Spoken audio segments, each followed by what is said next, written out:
اگر کوئی مرنے والے کی بھی برائیاں بیان کرتا ہے تو یہ بھی غیبت ہے.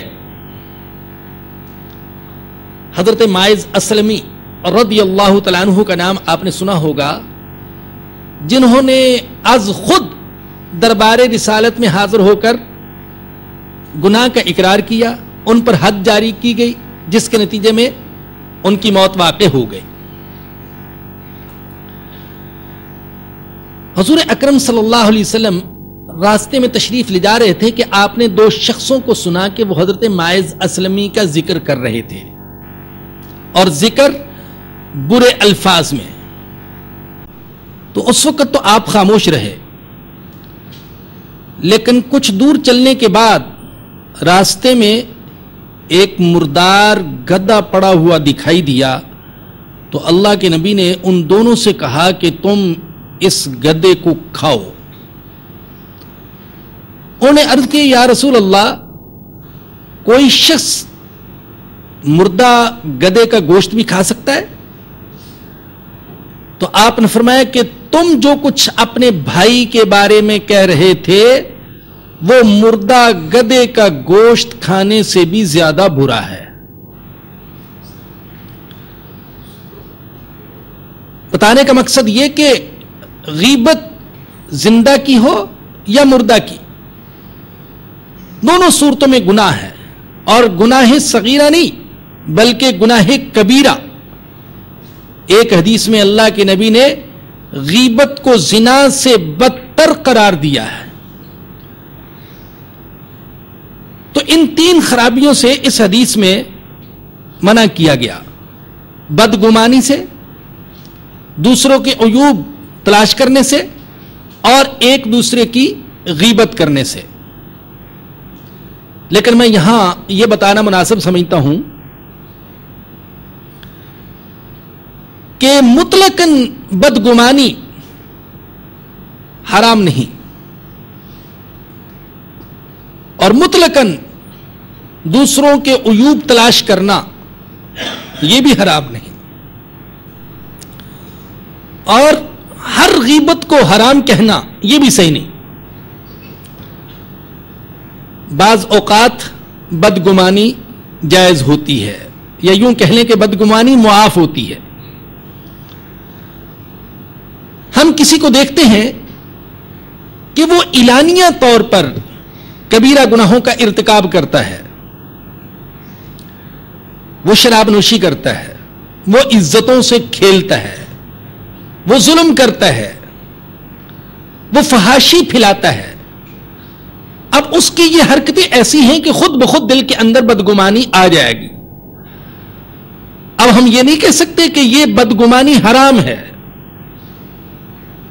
اس شخص کی اپنی ذاتی حرکتوں نے دوسروں کے دل کے اندر بدگمانی پیدا کر دی. وہ مجبور ہیں اس کے بارے میں برا گمان رکھنے پر. وہ اس کی شراب نوشی کے بارے میں کیا اچھا گمان رکھیں گے؟ وہ جو فحاشی پھیلا رہا ہے کیا وہ اسے عبادت سمجھیں گے؟ وہ جو ظلم و ستم کرتا ہے تو کیا ہم اس کو ایک نیک شخص قرار دیں گے؟ تو ایسی صورت میں بدگمانی آ ہی جاتی ہے جب کوئی شخص خود اعلانیہ طور پر گناہوں میں مبتلا ہو. اسی طریقے سے جو فرمایا کہ عیوب تلاش نہ کرو، جاسوسی نہ کرو، تو بعض اوقات جاسوسی کی اجازت ہے اپنے ملک کی حفاظت کے لیے، اپنی ملت کی حفاظت کے لیے، اپنے گھر کی حفاظت کے لیے ہم جاسوسی کرتے ہیں. دشمن کی چال پر، دشمن کی تدبیر پر، اس کی سازشوں پر نظر رکھتے ہیں. وہ کیا کر رہا ہے، کیا سوچ رہا ہے، ہم اس کے بارے میں منصوبہ بندی کرتے ہیں. تو ہے تو یہ بھی جاسوسی، ہے تو یہ بھی اس کے عیوب کی تلاش، لیکن اس کی اجازت ہے. اسی طریقے سے بعض مواقع پر غیبت کی بھی اجازت دی گئی ہے. مثال کے طور پر کسی کو غلط فہمی سے بچانے کے لیے غیبت کرنا یہ جائز. حدیث میں آتا ہے حضور اکرم صلی اللہ علیہ وسلم صحابہ اکرام کے ساتھ تشریف فرما تھے کہ ایک بدو آیا دیہاتی, اور اس نے دعا مانگی, اللہم ارحم علی و محمد, اے اللہ صرف مجھ پر رحمت نازل فرما اور محمد پر, اور کسی پر نہیں. تو حضور نے صحابہ اکرام سے فرمایا تمہارا کیا خیال ہے, اس کا اونٹ زیادہ بیوقوف ہے یا یہ زیادہ بیوقوف ہے؟ اب بظاہر اس کی پیٹھ پیچھے یہ الفاظ آپ نے استعمال فرمائے, لیکن کس لیے؟ دوسروں کو غلط فہمی میں پڑھنے سے, جہالت میں پڑھنے سے بچانے کے لیے. کہیں ایسا نہ ہو کہ دوسرے بھی یہی دعا مانگنا شروع کر دیں. مقصد اللہ کے نبی کا یہ تھا کہ اللہ کی رحمت کو محدود کر دینا, مخصوص کر دینا یہ مناسب نہیں ہے. دوسرا موقع جس میں غیبت کی اجازت دی گئی ہے وہ ہے مشورے کا. اگر ہم سے کوئی مشورہ کرتا ہے کہیں رشتہ کرنے کے بارے میں یا کسی کے ساتھ کاروباری شراکت کے بارے میں, تو دیانتاً ہم پر لازم ہے کہ ہم اس شخص کے بارے میں جو کچھ جانتے ہیں, اچھا یا برا, وہ کھول کر بیان کر دیں. اس لیے کہ جس سے مشورہ لیا جائے وہ امانت دار ہوتا ہے, المستشار مؤتمن.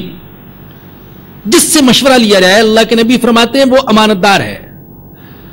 اس کو چاہیے کہ امانت اور دیانت کا لحاظ کرے, مشورہ کرنے والے کی خیر خواہی کرے, اور اس کے حق میں جو بات بہتر ہے وہ اس کو بتا دے. اگر وہ جانتا ہے کہ جہاں یہ رشتہ کر رہا ہے وہاں رشتہ کرنا اس کے لیے نقصان دہ ہے, اس خاندان کی یا اس لڑکے کی یا اس لڑکی کی کچھ ایسی عادتیں ہیں جو اسے معلوم نہیں ہے اور اسے معلوم ہے جس سے مشورہ لیا جا رہا ہے, تو اسے بتا دینا چاہیے تاکہ کل کو اسے کسی نقصان کا سامنا نہ کرنا پڑے. اسی طریقے سے اگر کوئی کسی کے ساتھ کاروباری شراکت کرنا چاہتا ہے اور وہ ہم سے مشورہ مانگتا ہے کہ میں اس کے ساتھ کاروبار میں شریک ہو جاؤں یا نہ, تو ہم پر لازم ہے کہ ہم اس کے بارے میں جو کچھ جانتے ہیں وہ پوری دیانتداری سے بیان کر دیں.